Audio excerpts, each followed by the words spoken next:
రాష్ట్ర పార్టీ అధ్యక్షులు శ్రీ వైఎస్ జగన్మోహన్ రెడ్డి గారు పిలుపు మేరకు మన నియోజకవర్గంలో పరిశీలకులు జట్టు గురునాథం గారు పార్లమెంటరీ అబ్జర్వర్గా ఆయన విచ్చేసి మనకి ఇక్కడ విచ్చేసి ఉన్నారు. అలాగే నా తోటి సహచరులు నా వెన్నంటే ఉండి నా శక్తిలో ఒక భాగమై వాళ్ళు నా కష్టంలో ఉంటూ పార్టీని ముందుకు నడిపించేటువంటి కార్యక్రమాల్లో ఎన్ని కష్టాలు వచ్చినా నష్టాలు వచ్చినా ఎన్ని ఒడిదొడుగులు ఉన్నా మేము ఉన్నామని చెప్పి నన్ను ఎప్పుడు ఎనర్జీగా అధికారంలోకి వస్తే రాగానే సూపర్ 6 అనేటువంటి కార్యక్రమాన్ని ఈ ఆంధ్ర రాష్ట్ర ప్రజానీకానికి అందజేస్తామని చెప్పి హామీ ఇచ్చి నమ్మబలికి మరి అధికారంలోకి రావడం జరిగింది. మీరందరూ గమనించే ఉంటారు. మరి ఆనాడు మన ప్రియతమ నేత మన జన హృదయ నేత అయినటువంటి వైఎస్ జగన్మోహన్ రెడ్డి గారు సుదీర్ఘంగా ప్రెస్ మీట్ పెట్టి మరి ఆ రోజు ఉన్నటువంటి ఆర్థిక పరిస్థితులు ఇచ్చేటువంటి సౌకర్యం సౌలభ్యం ఏ మేరకు ఉందనేది సుదీర్ఘంగా ఆయన మనందరికీ ప్రజలందరికీ కూడా తెలియజేసి మనం చంద్రబాబు గారికి ఓటేస్తే చంద్రముఖిని నిద్ర లేపినట్టే అని ఆనాడే చెప్పినటువంటి వ్యక్తి జగన్మోహన్ రెడ్డి గారు. మరి పొరపాటున యాపమర్చో లేకపోతే ఆయన ఇచ్చిన మోసాన్ని నమ్మేం పొరపాటు జరిగింది. ఇప్పుడు ఆయన ఇచ్చినటువంటి హామీలు మనమేం కొత్తగా కోరుకుంటున్నా, మనమేం ఎవరి మీద దౌర్జన్యాలు చేయట్లా, మనం ఎవరి మీద ఏమీ కలబడతలా. మనం అడిగేదల్లా ఒకటే, మనం నిలదీసేదల్లా ఒకటే. అదేంటంటే నువ్వు ఇచ్చిన హామీల మేరకు మాకు ఏమేమైతే హామీలు ఇచ్చావో అవన్నీ అమలుపరిచి నువ్వు ఇచ్చిన వాగ్దాలు నిలబెట్టుకోమని మాత్రమే మన వైఎస్ఆర్ కాంగ్రెస్ పార్టీ మన నాయకుడు శ్రీ జగన్మోహన్ రెడ్డి గారు ఇచ్చిన ఈ పిలుపు తీసుకుని మన ప్రజల్లోకి వెళ్ళి చైతన్యవంతులు చేసి వారిని మరింత అర్థమయ్యే విధంగా మన ఆయన చేసినటువంటి మోసాలని వాళ్ళందరికీ అర్థమయ్యే విధంగా మనం తెలియజేయాలనేటువంటి ఈ కార్యక్రమానికి ముఖ్య ఉద్దేశం. ఇటువంటి మహత్తరమైన కార్యక్రమాన్ని మన ప్రజల్లో కనుక తీసుకెళ్ళినట్టయితే మరింత చైతన్యవంతులను చేసి ప్రజల్ని వాడు చేసిన మోసాలేంటి, ఇచ్చిన హామీలేంటి, ఆ రోజున వాళ్ళు బాండ్లు ఏమి ఇచ్చారు, ఇవన్నీ సుదీర్ఘంగా పైన ఉన్నటువంటి వాళ్ళందరూ కూడా ఎక్స్ప్లెయిన్ చేయడం జరుగుతూ ఉంటుంది. మహనీయుడు రాజశేఖర రెడ్డి గారికి సుమాంజలి అర్పిస్తూ నాలాంటి చూసిన వాడు సంగతి సరే, ఈ రోజుకి కూడా ఏనాడు రాజశేఖర రెడ్డి గారిని కళ్ళతో చూడకుండా ఉన్నవాళ్ళు కూడా ఆ మహనీయుడిని స్మరించుకునేటువంటి పరిస్థితులు ఉన్నాయంటే ఎంత గొప్పగా జీవించుంటాడో రాజశేఖర రెడ్డి గారి వాళ్ళ మనం చేసుకోవాల్సింది. జనం కోసం ఎంత గొప్పగా ఆలోచించుంటాడు. ఎంతోమంది ముఖ్యమంత్రులు వచ్చారు వెళ్ళారు. ఈ రోజుకి 50 ఏళ్ళు రాజకీయాల్లోకి వచ్చి బతుకుతున్న వాళ్ళు కూడా ఉన్నారు. కానీ మరణించి కూడా ఈ రోజుకి కూడా మన మధ్య జీవిస్తున్నటువంటి రాజశేఖర రెడ్డి గారికి ఘనమైన నివాళులు అర్పిస్తూ జోహార్ జోహార్. అలాగే ఈ పెనమలూరు నియోజకవర్గానికి జగన్మోహన్ రెడ్డి గారి తరఫున వైఎస్ఆర్ కాంగ్రెస్ పార్టీ బాధ్యతలు మోస్తున్నటువంటి దేవభక్తుని చక్రవర్తి గారు, అలాగే మచిలీపట్నం పార్లమెంట్ నియోజకవర్గానికి పరిశీలకుడిగా బాధ్యతలు వహిస్తున్నటువంటి జట్టి గురునాథరావు గారిని, అలాగే మన ఆడపడుచు పెడన నియోజకవర్గ బాధ్యతలు చూస్తున్నటువంటి ఉప్పాల రాము గారి సతీమణి, కృష్ణా జిల్లా పరిషత్కి అధ్యక్షురాలుగా పరిపాలన చేస్తున్నటువంటి సోదరీమణి ఉప్పాల హారిక గారికి, ఇంకా వేదిక మీద ఆశీనులైనటువంటి పెనమలూరు నియోజకవర్గ స్థానిక సంస్థల ప్రజాప్రతినిధులకు, మండల పార్టీ అధ్యక్షులకు, అలాగే వివిధ హోదాల్లో మీ అందరికీ నాయకులుగా చలామణి అవుతున్న ప్రతి ఒక్కరికి, అలాగే ఇక్కడ విచ్చేసినటువంటి జగన్మోహన్ రెడ్డి గారి కుటుంబ సభ్యులు ప్రతి ఒక్కరికి కూడా నా హృదయపూర్వక నమస్కారాలు తెలియజేసుకుంటూ, నాకెందుకు జై చక్రవర్తి కొట్టు, నాకొద్దు జై జగన్ కొట్టు. ఇకపోతే మనం ఎన్నికల ముందు మీ ఊర్లోనే జిల్లా అధ్యక్షుడిగా బహుశా సీతారామ కళ్యాణ్ మండపం, సీతారామ గార్డెన్స్, ఆ సీతారామ గార్డెన్స్లో కూడా ఎన్నికల ముందు ఇట్లాగే ప్లేనరీకి ముందు కార్యకర్తల సమావేశం అంటే జరిగింది. ఆ సమావేశంలో ఆ రోజు వచ్చిన వాళ్ళు ఇక్కడ ఎవరన్నా మీరు ఉండుంటే కనుక ఒక్కసారి గుర్తు తెచ్చుకోండి, మననం చేసుకోమని చెప్పని మీ అందరినీ కూడా కోరుకుంటున్నాను. ఆ రోజు నేను మాట్లాడాను, ఈ వైఎస్ఆర్ కాంగ్రెస్ పార్టీకి ఇద్దరు పునాదులు. నా మొట్టమొదటిగా నా నోరు తెరిచి మాట్లాడింది ఇక్కడే, మీ నియోజకవర్గంలోనే, మీ సీతారామ గార్డెన్స్లోనే, ఈ పెనమలూరు నియోజకవర్గ కార్యకర్తలతోనే చెప్పాను. ఈ వైఎస్ఆర్ కాంగ్రెస్ పార్టీకి రెండు పునాదులు. ఒకటి ఈ జెండా మోసే కార్యకర్త, రెండు జగన్మోహన్ రెడ్డి తప్పితే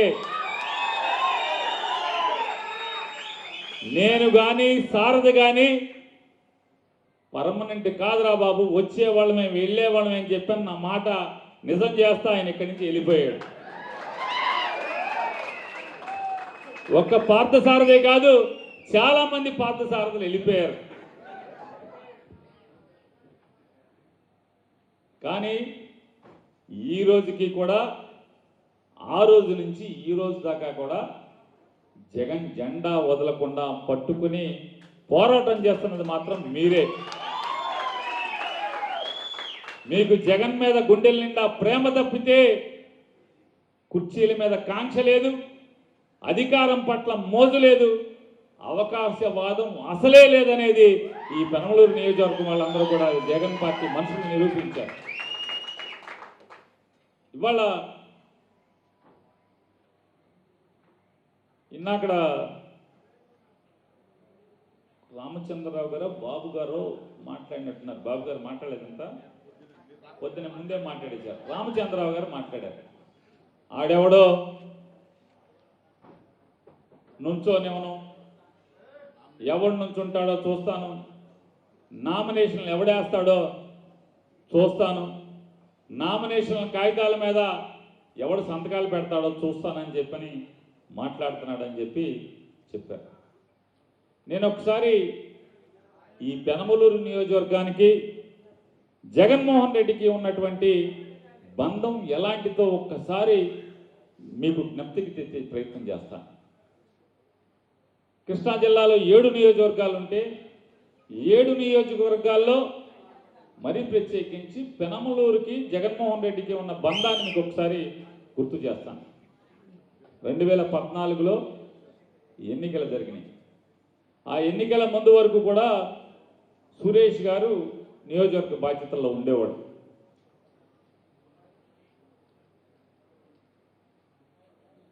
ఉన్న పరిస్థితుల్లో ఆయన నేను చేయటానికి నాకు ఇబ్బందులు ఉన్నాయి, పోటీ చేయటానికి అని చెప్పని లీడర్తో మాట్లాడాడు. దానికి ఆ మాటల్లో ఏమేమి జరిగినాయి అనేది కూడా నేనే సాక్ష్యం. సురేష్ గారికి పార్టీకి జరిగినటువంటి ప్రతి మాటలో, ప్రతి చర్చలో నేనే సాక్ష్యంగా ఉన్నా కాబట్టి దాంట్లో పార్టీది ఏమాత్రం తప్పు లేదనేది కూడా నేను దమ్ముగా చెప్తాను. సురేష్ గారి ముందు కూడా చెప్తాను. అది అయిపోయిన తర్వాత కుక్కల నాగేశ్వరరావు గారు మరణించిన తర్వాత కుక్కల నాగేశ్వరరావు అబ్బాయిని పార్లమెంటుకి పోటీగా నుంచుంటాడని చెప్పని అనౌన్స్ చేశాం. జగన్ గారు చెప్పారు, అనౌన్స్ చేశాం. కానీ ఆయన ఎన్నికల దగ్గరకు వచ్చేప్పటికీ సురేష్ గారు ఏ రకమైనటువంటి ఇబ్బంది వ్యక్తపరిచారో నాగేశ్వరరావు అబ్బాయి కూడా అదే రకమైనటువంటి ఇబ్బందిని వ్యక్తపరచడం జరిగింది. చేస్తే కుక్కల నాగేశ్వరరావు అబ్బాయిని విద్యాసాగర్ గారిని, అయితే నువ్వు కైకలూరు నుంచి ఉంటావా పెనమలూరు నుంచి ఉంటావా ఎక్కడి నుంచి ఉంటావా అని జగన్మోహన్ రెడ్డి గారు అడిగారు. అడిగితే ఆయన కాసేపు ఆలోచించుకుని బయటికి వెళ్ళి తర్జన పచ్చి ఎవరితో మాట్లాడాడో మనకు తెలియదు. లోపలికి వచ్చి మళ్ళీ జగన్ గారి దగ్గరికి వచ్చి నేను పెనమలూరు నుంచి ఉంటానండి, కైకలూరు నాకు వద్దని చెప్పాడు. సరే, పెనమలూరు అసెంబ్లీ అభ్యర్థిగా ఆయన నుంచోబెట్టారు. ఇక నా స్నేహితుడు చంద్రబాబు నాయుడు గారి ఆఫీసు చూరు పట్టుకుని ఏలాడి ఎట్టగొట్ట లోపలికి వెళ్దామని చూస్తే అప్పుడున్న చంద్రబాబు నాయుడు గారు దేవినేని ఉమా గారి మాటలు తీసుకుని సూర్యు నుంచి ఒక్క తోపు తోసాడు, వేస్తే బయటపడ్డాడు. మీకు గుర్తుండుంటే మీరు నుంచున్నటువంటి ఎంపీటీసీ ఎలక్షన్, జెడ్పీటీసీ ఎలక్షన్ అన్నింటికి కూడా ఆయన సంపూర్ణంగా సైకిల్ గుర్తుకే పనిచేశాడు, పనిచేయమని అందరికీ చెప్పాడు. నేను సాక్ష్యం, అంటే మా ఊళ్ళో కూడా చేశారు కాబట్టి చెప్తున్నాను. సరే, ఏదన్నా కానీ అయిపోయింది, నాశనం చేసినా మళ్ళీ జెండా మోచాం కదా అతనికి. సరే, విషయం చెప్తున్నాను, అంటే మనం నెమరు వేసుకుంటున్నాం ఏంటనేది, జగన్కి పెనమలూరుకి బంధం ఏంటనేది నెమరు వేసుకునే విషయాలు మీకు చెప్తున్నాను. సో బాధితులు చాలామంది ఉంటారు, జగన్ కూడా బాధితుడే.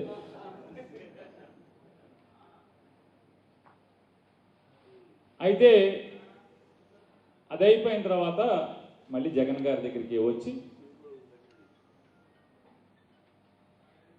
ఏదో టికెట్ నాకు పడేయండి నుంచుంటానని చెప్పంటే, పెనమలూరు నేను ఇవ్వలేను, కుక్కల నాగేశ్వరరావు అబ్బాయికి నేను ఆల్రెడీ మాట చెప్పేస్తున్నాను కాబట్టి పార్లమెంటుకు నుంచుంటానంటే నుంచోమని చెప్పారు.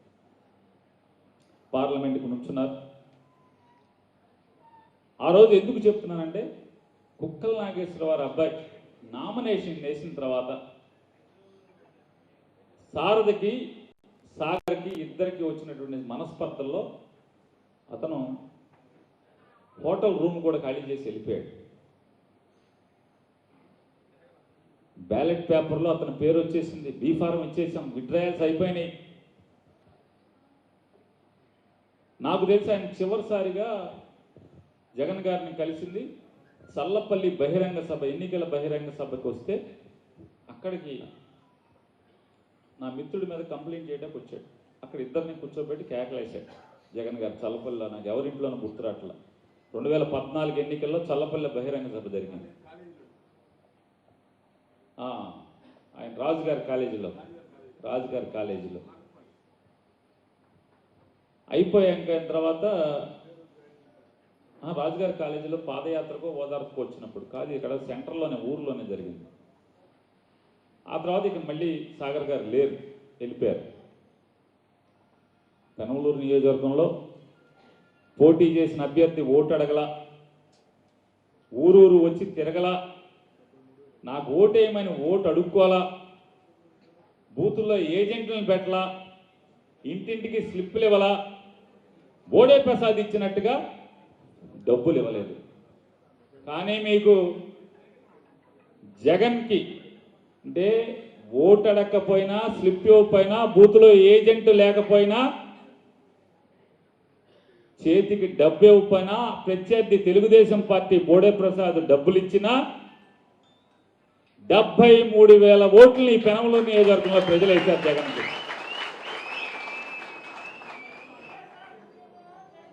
అది ఈ పెనమలూరు నియోజకవర్గానికి జగన్మోహన్ రెడ్డికి ఉన్నటువంటి బంధం. ఎవడేస్తాడు, ఎవరిని వేస్తాడా? కాబట్టి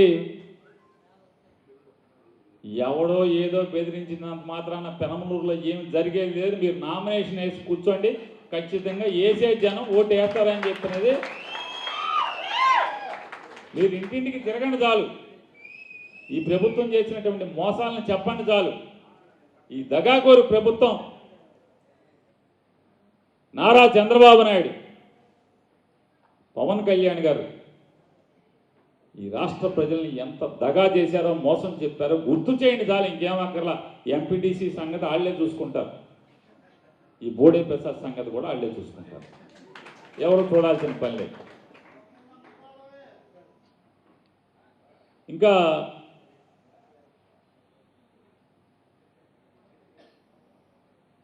ఏదైనా ఆసిఫ్ గారు చెప్ప నీ దగ్గర ఇమ్మన్నాగా నీ కాగితాలు ఇచ్చాగా.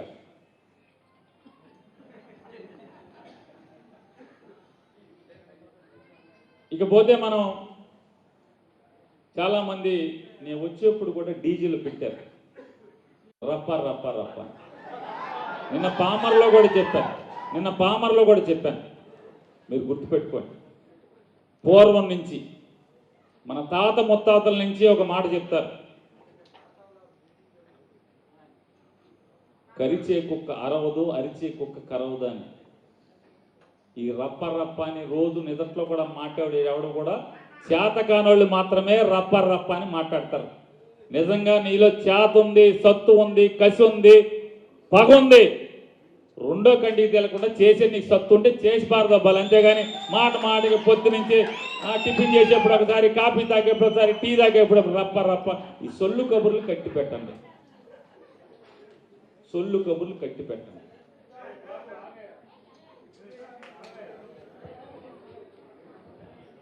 ఇంకెక్కడా కూడా ఈ రప్ప రప్ప అనే విషయాలు మాట్లాడబాకండి. డీజేల్లో పెట్టడం, మాటకి మాట్లాడటం. మీరు గుర్తుపెట్టుకోండి, రాబోయే రోజుల్లో ఈ ఆంధ్ర రాష్ట్ర ప్రజలు ఈ 164 సీట్లతో వీళ్ళ ప్రభుత్వానికి ఏర్పడటానికి దోహం చేసినటువంటి ఇదే ప్రజలు ఈ ఎర్ర బుక్కుతోనే తండ్రి కొడుకులకి, పవన్ కళ్యాణ్కి రాజకీయంగా ఊరేగిపోతే ఒకసారి మీరు కళ్ళతో చూడండి. ఒకసారి ప్రజలెవరూ కూడా ఇట్లాంటి తప్పుడు పనులు, అధికార మదంతో ఇష్టారాజ్యంగా వేధింపులు గనక చేసే పరిపాలన చేస్తే ఖచ్చితంగా ఎవరు ఎంతైనా సరే ప్రజలు చూస్తారు.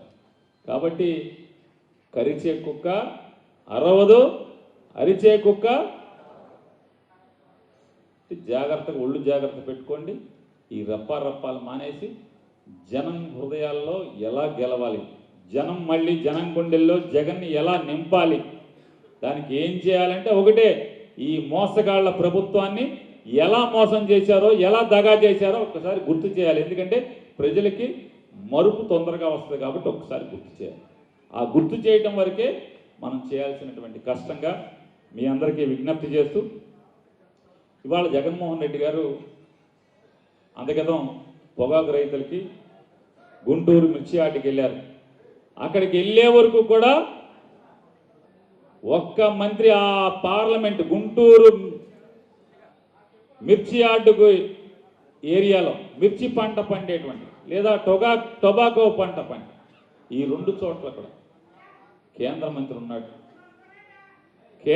ఉన్నాడు. ఒక్కరోజు కూడా నోరెత్తి కేంద్ర ప్రభుత్వానికి తన ప్రభుత్వంలో ఒక్క ప్రయత్నం కూడా చేయలేదు ఈ పెమ్మసాని అనే అతను. అమెరికాలో బాగా గొప్పోడవచ్చు, 5,000 కోట్లు 10,000 కోట్లు సంపాదించవచ్చు, కానీ కనీసం ఎంపీగా, కేంద్ర మంత్రిగా గుంటూరులో ఉండి ఆ పొగాకు రైతుల గురించి కానీ, మిర్చి రైతుల గురించి కానీ కనీసం నోరు కూడా మెదపకుండా మొద్దు నిద్రపోతున్నాడంటే వీళ్ళు పాలకులా అని అడుగుతున్నాను నేను. ప్రజలను ఉద్ధరించడానికి వచ్చినటువంటి పాలకులా? డబ్బు సంపాదించిన తర్వాత హోదా కోసం ఆ డబ్బు ఎదజిమ్మి అధికారాన్ని కొనుక్కుంటాకు వచ్చినటువంటి వ్యాపారస్తులు తప్పితే వీళ్ళు ప్రజానాయకులు కాదు, రాజకీయ నాయకులు కాదనేది కూడా ఇవాళ వాళ్ళ చేష్టల ద్వారా నిరూపిస్తున్నారు. ఇవాళ జగన్మోహన్ రెడ్డి గారు వెళ్ళే వరకు మిర్చి గురించి పట్టించుకోరు, రైతు ఏం చేస్తున్నాడో పట్టించుకోరు. పొగాకు దగ్గరికి వెళ్ళే వరకు కూడా, పొగాకు రైతులను పరామర్శిస్తే వెళ్ళే వరకు కూడా ఆ పొగాకు రైతుల గురించి ఏం జరుగుతుందో పట్టించుకోరు. ఎన్నికల ముందు ఏ రేటు అమ్మింది 5 ఏళ్ళు, ఇవాళ ఏ రేటు అమ్ముతుందో ఆలనా పలనా అతి గతి పట్టించుకున్న ఒక్క ఎదవంటే ఒక్క ఎదవలేదు. ఇవాళ అక్కడికి వెళ్తే వెంటనే హడావుడి చేస్తారు పొగాకు గురించి. ఈ వేసవి కాలంలో మామిడి పంట వచ్చిన దగ్గర నుంచి కూడా ఎన్నడూ లేని విధంగా మామిడికాయల్ని అమ్ముకోలేక ట్రాక్టర్లతో తీసుకొచ్చి రోడ్లెంపట పారబోసే పరిస్థితిలో రైతు కన్నీరు మున్నీరుగా ఏడుస్తుంటే ఒక్కడంటే ఒక్కడు పట్టించుకు సచ్చిన వాడు లేడు. ఇవాళ జగన్మోహన్ రెడ్డి గారు చిత్తూరు జిల్లా అక్కడ మామిడి మార్కెట్ యార్డ్ ఉన్నటువంటి గంగాధర నెల్లూరు నియోజకవర్గం ఉన్న బంగారు పాలయానికి వెళ్తుంటే మీరు చూస్తున్నారు 500 మంది పోలీసులు మార్కెట్ యార్డ్లో. మార్కెట్ యార్డు సెలవు మూసేశారు. మార్కెట్ యార్డ్కి ఎవరు రావద్దని చెప్పి అన్నోళ్ళకి కవర్ చేశారు. ఏ రైతుని రావద్దన్నారు. ఏ రైతు ట్రాక్టర్ కట్టుకుని మామిడికాయలు వేసుకుని రాకుండా 20 టోల్ గేట్లు పెట్టి చెక్ పోస్టులు పెట్టి రైతు ఎవడు కూడా మార్కెట్ యార్డ్కి రాకుండా చూసుకునే ప్రయత్నం చేస్తున్నారు. నిన్నటి దాకా జగన్మోహన్ రెడ్డి గారు వెళ్ళేదాకా బాగా తినేసి పడుకోవటం అని అలవాటుగా ఉన్నటువంటి ఈ రాష్ట్ర వ్యవసాయ శాఖ మంత్రి పరిగెత్తుకుని ఢిల్లీ వెళ్ళి కేంద్ర మంత్రిని కలిసి కేంద్రంలో ఢిల్లీలో ప్రెస్ మీట్ పెట్టి అవాకులు చవాకులు వెళ్తాడు. 3 లక్షల టన్నులు మేము కొన్నాం, కేజీకి 4 రూపాయలు రైతుకి ఇచ్చామని చెప్పని మాట్లాడతాడు. కానీ ఇంతవరకు ఎవరికి 4 పైసలు కూడా ఎవరికి ఒక రైతుకి ఇవ్వలేదని చెప్పిన అక్కడ రైతులందరూ కూడా గగ్గోలు పెడుతున్నారు. ఇవాళ అంటే నిన్న పోనీ సాక్షి టీవీ అనుకుంటే అవ్వచ్చు, నిన్న కాక మొన్న బీబీసీ ఛానల్, అది ఇక్కడది కాదు, దానికి ఏ రాజకీయ పార్టీతో సంబంధం లేదు, బీబీసీ ఛానల్లో నిన్న సాయంత్రం టెలికాస్ట్ చేశాడు ఒక న్యూస్. 7వ తారీఖున షూట్ చేశాడు వెళ్ళి. ఒకసారి బాబా వీడియో ఒకసారి బీబీసీది అదే ఒకసారి సౌండ్ పెట్టు రాదా, స్టార్టింగ్ నుంచి పెట్టు. ఇష్టం ఉంటే కాలు దింపులేదని బండి ఎత్తుకోని అంటారు. కానీ పోయి అన్న కాలంలో దీన్ని పెట్టుకొని బతకాలంటే జరిగే కాదు. ఇక్కడ రోడ్డు వెంట కిలోమీటర్ల కొద్దీ నిలిచిపోయిన ఈ ట్రాక్టర్లన్నీ మామిడికాయల లోడుతో ఉన్నాయి. ఇవి గుజ్జు పరిశ్రమల ముందు క్యూ కట్టాయి. చిత్తూరు జిల్లా గుడిపాల మండలంలోని ఈ ఫ్యాక్టరీ ముందున్న ట్రాక్టర్ లైన్ ఆంధ్ర బార్డర్ దాటి తమిళనాడులోకి వెళ్ళింది. జూలై 7న ఉదయం చిత్తూరు జిల్లాలోని మామిడి గుజ్జు పరిశ్రమల దగ్గర బీబీసీకి కనిపించిన దృశ్యాలివి.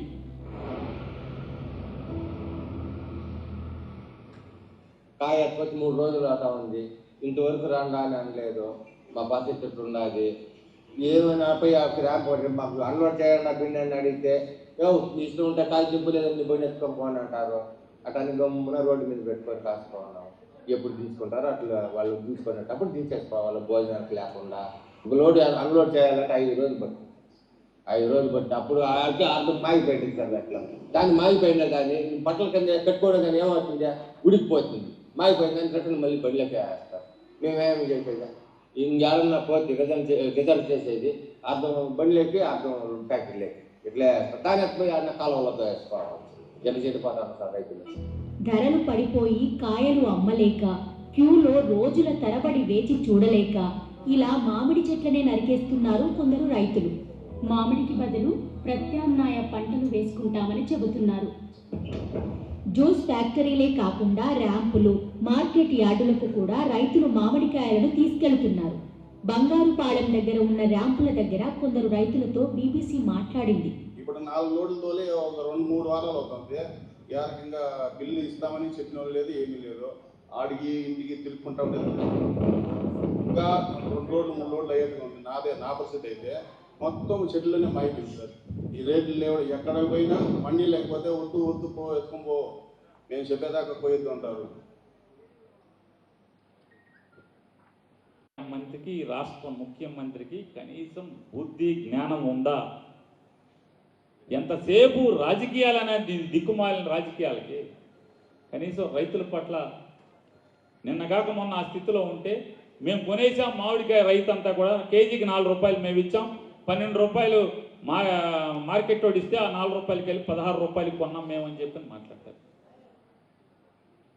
రైతు ఏం చెప్తున్నాడు, ఇంతవరకు నాకు రేటు చెప్పలేదు, నాకు డబ్బులే ఎంత ఇస్తాడో చెప్పలేదు, ఎప్పుడు పడతాయో చెప్పలేదు, కేజీకి ఎంత ఇస్తాడో రేటు చెప్పలేదు, డబ్బులు ఎప్పుడు పడతాయో చెప్పలేదు. నా స్థితి ఏముంటే ఇంకా చెట్లు కాయలు ఉన్న వాళ్ళ పరిస్థితి ఏంటండి అని చెప్పి అంటున్నాడు. ఒకడేం చెప్తున్నాడు, 5 రోజులు 6 రోజులు కుళ్ళిపోయినట్టు 5 రోజులు అక్కడ ట్రక్కు పెట్టి కూర్చుంటే తీసుకెళ్ళి కొంటాడు, లేకపోతే పారబోస్తే పారబోయాలి. ఈ రైతు కడగండ్లు, ఈ రైతు కష్టాలు జగన్ వెళ్ళే వరకు కనీసం ఢిల్లీ వెళ్ళిన ఒక్క ముద్దెదవ లేడు. అసలు వీళ్ళు మంత్రులా ఏం చేస్తున్నారు? నెల 3,50,000 రూపాయలు జీతం దొబ్బి డిఏలు అన్ని డ్రా చేసుకుని కులకటం తప్పితే ఒక్కడెవడన్నా వెళ్ళాడా? ఒక్కడు పరామర్శించాడా? ఒక్కడు పట్టించుకున్నాడా? జగన్ వెళ్తే వాళ్ళు తప్పు పడతారు. ఎక్కడికి పడితే అక్కడికి వెళ్తున్నాడు, ఎక్కడికి పడితే ఎక్కడికి వెళ్తున్నాడు. ఎందుకు వెళ్తాడు? కష్టం ఎక్కడుంటే. ఈ ఆంధ్ర రాష్ట్రంలో ఏ ప్రజలకి, ఏ వర్గానికి, ఏ రైతుకి ఎక్కడ కష్టం ఉన్నా ఖచ్చితంగా జగన్మోహన్ రెడ్డి వెళ్ళి తీరుతాడనేది కూడా మీకు హెచ్చరిక చేస్తున్నాను. నీ చేతనైతే ఆపుకుంటే ఆపుకో, నీ చేతనైతే జగన్ వెళ్ళేదే. ఇవాళ అచ్చెన్నాయుడు వ్యవసాయ శాఖ మంత్రి, రైతాంగం పట్ల, రైతాంగం విషయాల పట్ల, ఈ రాష్ట్రంలో రైతుల పంటకు ఏం జరుగుతుందో ఇంత కూడా తెలియని వాడు మన దరిద్రానికి వ్యవసాయ శాఖ మంత్రి. ఈ జగన్మోహన్ రెడ్డి గారి పట్ల చాలా కేసులు కడుతున్నారు, మా మీదకి కడుతున్నారు కేసులు. జగన్మోహన్ రెడ్డి గారు ఒక కార్యకర్త పోలీసు వేధింపులు భరించలేక ఆత్మహత్య చేసుకుంటే, ఆ ఆత్మహత్య చేసుకున్నటువంటి ఆ యువకుడి, వైఎస్ఆర్ కాంగ్రెస్ పార్టీ యువకుడు తండ్రి కొడుకు విగ్రహం పెట్టుకుని సంవత్సరీకం సందర్భంగా మేము అవుతాకి కులానికి కమ్మవారైనప్పటికి కూడా మాకు రాజశేఖర రెడ్డి అన్న, జగన్ అన్న మాకు ప్రాణం. నా కొడుకు విగ్రహం జగన్ వచ్చి చేస్తే మేము ఆనందపడతాం. మా కొడుకు పోయినటువంటి బాధని తగ్గుతుంది మాకు, జగన్ రమ్మని చెప్పి ఆయన కవర్ చేశాడు. జగన్ గారు సార్ నేను వస్తాను వెళ్తానని చెప్పని ఆ నేపథ్యం అంతా కనుక్కున్నాడు. ఎందుకంటే వాస్తవం జరిగిందేంటి, ఈ ఎలక్షన్స్లో జగన్మోహన్ రెడ్డి గారి పార్టీ మీద లేదా అక్కడున్న ఎమ్మెల్యే క్యాండిడేట్ల మీద పందాలు వేశాడు, ఓడిపోయాడు. వాళ్ళు గెలిచారు, ఇతను డబ్బులు కట్టాక ఏదో ఒకటి ఆస్తులు అమ్మాలి. ఈలోపు పోలీస్ స్టేషన్కి పిలిపించి మంత్రికి, రాష్ట్ర ముఖ్యమంత్రికి కనీసం బుద్ధి జ్ఞానం ఉందా? ఎంతసేపు రాజకీయాలనేది దిక్కుమాలిన రాజకీయాలకి.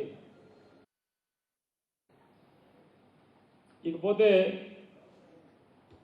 ఇప్పుడు జగన్మోహన్ రెడ్డి గారు కారులో ప్రయాణిస్తూ మనిషి పడకుండానే వేరే కారు కింద పడినా కూడా ఈయన కారు కింద పడ్డాడని చెప్పని దొంగ కేసు కడితే సాధారణంగా ఏం చేస్తారు, డ్రైవర్ మీద ముద్దాయిగా చేస్తారు. కానీ కారులో వెళ్తున్న వాళ్ళని కూడా ముద్దాయిగా చేసేటువంటి చంద్రబాబు నాయుడు, పవన్ కళ్యాణ్ ప్రభుత్వం ఇదైతే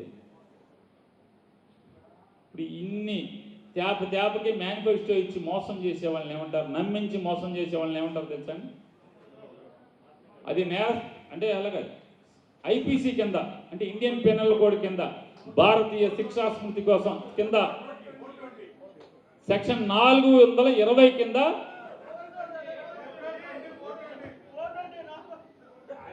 ప్రస్తుతం మోడీ గారు చట్టం మార్చాడు.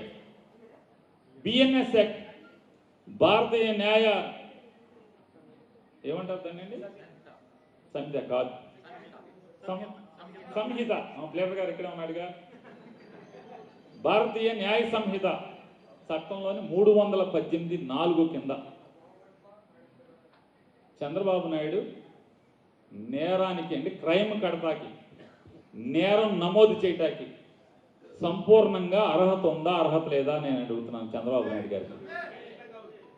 ఇక్కడ ఎవరన్నా పోలీసులు ఉంటే, రిటైర్డ్ పోలీసులు కానీ, లేదా బయట యూనిఫామ్లో పోలీసులు కానీ, లేదా స్పెషల్ బ్రాంచ్ వాళ్ళు కానీ, ఇంటెలిజెన్స్ వాళ్ళు కానీ మా మాటలన్నీ ఎవడెవడు వచ్చాడు ఏంటి రాసుకుంటాకి, ఎవడేం మాట్లాడాడు నోట్ చేసుకుంటాకి వచ్చిన వాళ్ళని మీరు ఒకసారి వెళ్ళేప్పుడు అడగండి. బయటికి వెళ్ళేప్పుడు ఒకసారి నమ్మించి మోసం చేస్తే మోసగాడు అంటారు, 420 సెక్షన్ కింద కేసు పెడతారు, బెయిల్ కోర్టుకి వెళ్తే బెయిల్ వస్తుంది, బెయిల్ తెచ్చుకుంటారు. ఎవరన్నా ఒకడు ఉన్నాడు, ఓ జేబు కొట్టాడు, ఒక దొంగతనం చేశాడు, ఏమంటారు? నేరస్తుడు జేబు కొట్టాడు, దొంగతనం చేశాడు. బెయిల్ తెచ్చుకుని మళ్ళీ వచ్చాడు, మళ్ళీ వారం రోజుల తర్వాత మళ్ళీ వెళ్ళి జేబు కొట్టాడు లేదా గొలుసు కోసేశాడు, మళ్ళీ కేసు, మళ్ళీ బెయిల్, మళ్ళీ వచ్చాడు. మళ్ళీ వారం తర్వాత మళ్ళీ దొంగతనం చేశాడు, జేబు కొట్టాడు, ఇంటికి కన్నం వేశాడు, మళ్ళీ గొలుసు కోసాడు. ఏమవుద్ది? మళ్ళీ కేసు, మళ్ళీ కోర్టు, మళ్ళీ బెయిల్. పోలీసు భాషలో ఆయన ఏమంటారు తెలుసా అండి? హ్యాబిచువల్ అఫెండర్ అంటారు. అంటే అలవాటు పడినటువంటి నేరస్తుడు అని. చంద్రబాబు నాయుడు గారు ఈ అలవాటు పడినటువంటి నేరస్తుడు అవునా కాదా మీరు చెప్పండి. పోలీసు భాషలో హ్యాబిచువల్ అఫెండరా అవునా కాదా? హ్యాబిచువల్ అఫెండరే కదా. ప్రస్తుతం కొత్త చట్టం ప్రకారం 318(4) కింద నేరస్తుడు అవుతాడా అవడా? సంపూర్ణంగా అర్హతలు ఉన్నాయి కదా. వీళ్ళు నేరగాళ్ళు అయ్యిండి జగన్మోహన్ రెడ్డి గారు తప్పుడు కేసులు కట్టి ఏదో రకంగా జగన్మోహన్ రెడ్డి గారిని జనంలోకి వెళ్ళటం ఆపాలనుకునేటువంటి తప్పుడు ఆలోచనలు ఫలిస్తాయా? జగన్ ఆపటం, జగన్మోహన్ రెడ్డి గారిని జనంలోకి వెళ్ళటం ఆపటం ఈ నారా చంద్రబాబు నాయుడు, నారా లోకేష్ నాయుడు, ఈ పవన్ కళ్యాణ్ నాయుడు వల్ల అవుతుందా అని అడుగుతున్నాను. ఇలా సత్తా సరిపోద్దా అని అడుగుతున్నాను. జగన్ని జనంలోకి వెళ్ళటం ఆపలేనటువంటి వీళ్ళు ఈ రాష్ట్రానికి ఏం మేలు చేస్తారు? కాబట్టి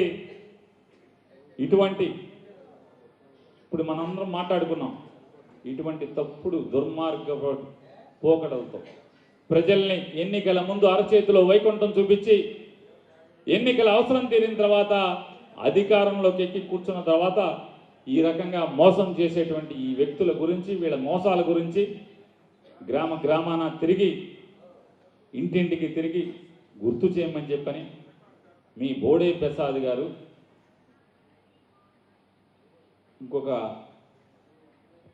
ఇందాక మనం మాట్లాడుకున్నాం కదా, ఈ వైఎస్ఆర్ కాంగ్రెస్ పార్టీకి పునాదులు రెండే పునాదులు. ఒకటి కార్యకర్త, 2 జగన్మోహన్ రెడ్డి అన్న సామెతగా ముందేమనుకున్నాం, మావాడు వెళ్ళిపోయాడు అనుకున్నాం కదా. ఇంకొకడు కూడా వెళ్ళిపోయాడు, పార్లమెంట్ సభ్యుడు, ఎంపీ పోయాడు కదా. గోడ దూకి పోలేదా? జంపింగ్ జపాంగే కదా కాదా? అతను ఈ బోడే ప్రసాద్ ఇద్దరు వచ్చినప్పుడు ప్రజలు ఈ పుస్తకాలు చూపించి ఈ మాటలతో చీపురి ఫినాయిల్ పెట్టి శుభ్రంగా కడిగేదానికి మీరు దోహదపడమని చెప్పని, వాళ్ళందరికీ ఇవన్నీ కూడా గుర్తు చేయమని చెప్పని ప్రజలకి మీ అందరికీ కూడా మనస్ఫూర్తిగా విజ్ఞప్తి చేస్తూ, ఎంతసేపు నా సోదరునందుకు మీ అందరికీ కూడా ధన్యవాదాలు కృతజ్ఞతలు చెప్తూ, జై హింద్, జై జగన్. అధ్యక్షత వహించిన చక్రవర్తి గారికి, ముఖ్య అతిథిగా విచ్చేసిన మన జిల్లా అధ్యక్షులు, దయచేసి ఎవరు వెళ్ళకండి, ఒక 5 నిమిషాల్లో అయిపోతుంది, నాని గారికి, జిల్లా ప్రథమ మహిళ చైర్మన్ గారు హారిక్ గారికి, వేదిక పెద్దలకు విచ్చేసిన ప్రతి ఒక్కరూ పేరు పేరున అభినందనలు తెలియజేస్తున్నాం. ముఖ్యంగా ఈ రోజున ఈ కార్యక్రమం మీ అందరూ కూడా మీ దగ్గర స్మార్ట్ ఫోన్లు ఉన్నాయి, దయచేసి మీ స్మార్ట్ ఫోన్లు తీసి ఏదో కెమెరా లేదా గూగుల్ లెన్స్ ద్వారా క్యూఆర్ కోడ్ స్కాన్ చేయండి అన్న. మీ అందరి మొబైల్లో కూడా అందరూ కూడా స్కాన్ చేసినప్పుడు మీకు వైఎస్ఆర్కాంగ్రెస్పార్టీ.com అని ఒక లింక్ వస్తుంది. అది ఓపెన్ అయిందన్నా, రైట్. ఇలా ఓపెన్ అయినప్పుడు ప్రతి ఇంటికి వెళ్ళినప్పుడు మీరు ఏ ఇంటికి అయితే వెళ్తారో ఆ వ్యక్తి యొక్క మొబైల్లోనే ఈ పాంప్లెట్ తీసుకొని వెళ్ళి ఒకసారి మీరు స్కాన్ చేయండి, దయచేసి స్కాన్ చేయండి అని ఆ ఇంటికి పంపించిన మేనిఫెస్టో. ఈ మేనిఫెస్టోలో ముఖ్యంగా మనం మాట్లాడుకునేది తెలుగుదేశం వాళ్ళకన్నా ఎక్కువ మనకు గుర్తున్నది సూపర్ 6 హామీలు. ఒకసారి దాన్ని చూపించండి సూపర్ 6 అని. దాన్ని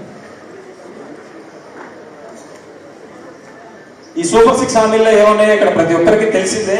అయినా కానీ ఒకసారి మరలా గుర్తు చేస్తూ మీరు ఏ ఇంటికైతే చంద్రబాబు చేసిన మోసాన్ని సరిపోతుంది. అలానే స్కూల్కి వెళ్ళే ప్రతి విద్యార్థికి ఏడాదికి 15,000 రూపాయలు, ప్రతి రైతుకు ఏటా 20,000 రూపాయల ఆర్థిక సాయం, ప్రతి మహిళకు నెలకు 1,500. 19 సంవత్సరాల నుంచి 50 పార్టీ కార్యకర్తలు ఈవెన్ మన పెనంలో నియోజకవర్గంలో కూడా ప్రతి ఇంటికి తిరిగారు. ఏంటంటే దాని పేరు బాబు షూరిటీ భవిష్యత్ గ్యారంటీ అని చెప్పి మీ ఇంటికి ప్రతి ఇంటికి మేము బాండ్ ఇస్తున్నాం. ఈ బాండ్ లో ఎవరెవరికి ఏ కుటుంబంలో ఎంత వస్తాయో మేము ఇస్తున్నాం, ఒకసారి మీరు చూడండి అని ఒక డెమోగా దీన్ని చూపిస్తున్నాం. ఇప్పుడు మెహరాజ్ బేగం షేక్ అనే ఒక మహిళకు ఇలా పంపించారు. మన ఇళ్ళకు కూడా పంపించారు. ప్రతి ఒక్క ఇంటికి చంద్రబాబు నాయుడు అండ్ కూటమి ప్రభుత్వం ఎలక్షన్స్ ముందు పంపించారు. నెక్స్ట్ సెకండ్ ఏంటన్నా, సెకండ్ అన్న కాదు, సెకండ్ ఇంకొంచెం పై లేదు పైకి రైట్. దీన్ని కొంచెం జూమ్ చేయండి అన్న. ఇలా వాళ్ళ ఫోన్కి ఒక ఓటీపీ పంపించి లింక్ మీద క్లిక్ చేస్తే మీ కుటుంబానికి ఎంతెంత మేము ఇస్తామో, మేము అధికారంలోకి వస్తే ఎంత ఇస్తామో చూడమ్మా అని చెప్పి పంపించారు. ఈ కుటుంబానికి పంపించిన ఒక డెమోగా తీసుకొని చూద్దాం. ఫస్ట్ డీటెయిల్స్ పైన సెకండ్ అట్లా చూద్దాం. ఈమె పేరు వచ్చేసి మెహరాజ్ బేగం షేక్ అనే ఒక మహిళకి వాళ్ళ ఇంట్లో మొత్తం కుటుంబ సభ్యులు 5 ఉన్నారంట. 18 సంవత్సరాల లోపు వయసు ఉన్న పిల్లలు 2 ఉన్నారు. 18 వయసు స్క్రోల్ నెక్స్ట్ అండి ఒక నిమిషం. ఇలా చూడండి, భవిష్యత్తుకు గ్యారంటీ కార్డ్ అని చంద్రబాబు నాయుడు లోకేష్ ఫోటోలు వేసి క్లియర్ గా ఐడి ప్రింట్ చేసుకొని వచ్చి ఒక్కొక్క ఇంటికి రాసి ఇచ్చారు మీకు ఎంత వస్తాయి అని చెప్పేసి. పైన రాశారు ఒకసారి చూద్దామన్నా. బాబు షూరిటీ భవిష్యత్తు గ్యారంటీ. చంద్రబాబు నాయుడు పవన్ కళ్యాణ్ అనే మేము మన రాష్ట్ర ప్రజలు మా సమిష్టి నాయకత్వంపై ఉంచిన నమ్మకాన్ని నిలబెట్టుకుంటామని త్రికరణ శుద్ధితో ప్రమాణం చేస్తున్నాం. 2024లో టీడీపీ జనసేన సంయుక్త పార్టీ అధికారంలోకి వచ్చాక మేమిద్దరం భవిష్యత్తు గ్యారంటీలోని వాగ్దానాలను అమలు చేయడంతో పాటు మన రాష్ట్ర అభివృద్ధికి పురోగతికి సమన్వయంతో పరస్పర సహకారంతో సమిష్టిగా కృషి చేస్తామని ప్రతిజ్ఞ చేస్తున్నామని. ఆ ఫోన్ లో ఈ క్యాలిక్యులేటర్ ఓపెన్ చేసాం కదా, ఇప్పుడు మనం చూసాం కదా అమౌంట్ ఎంత అని చెప్పేసి. ఈనాడు పెనలూరు నియోజకవర్గ పార్టీ విస్తృత స్థాయి సమావేశంతో పాటు బాబు షూరిటీ మోసం గ్యారంటీ అనే ఈ కార్యక్రమం మేమందరం పాల్గొనడం, అలాగే ఈ కూటమి ప్రభుత్వం పవన్ కళ్యాణ్ గారు, ముఖ్యమంత్రి గారు చంద్రబాబు నాయుడు గారు వీరందరూ అలివి కానీ సాధ్యం కానటువంటి హామీలు జగన్మోహన్ రెడ్డి గారు ఇచ్చినటువంటి 38 హామీలతో పాటు 38 పథకాలతో పాటు ఆయన మరో 6 పథకాలు కూడా కలిపి 44 పథకాలు పేద ప్రజలందరికీ అందిస్తామని, మరి పేద ప్రజలు నిర్మూలన కార్యక్రమం చేస్తామని చెప్పి అధికారంలోకి వచ్చి గడిచి సంవత్సరం అయినా కూడా ఈనాడు కూడా దాన్ని ఊసి ఎత్తనటువంటి పరిస్థితి. మరి ఆయన చెప్పినటువంటి ఆయన ఇచ్చినటువంటి బాండ్లు మేమేమి కొత్తగా మా ఇళ్లలో తీసుకొచ్చి కల్పితాలు చేయలేదు.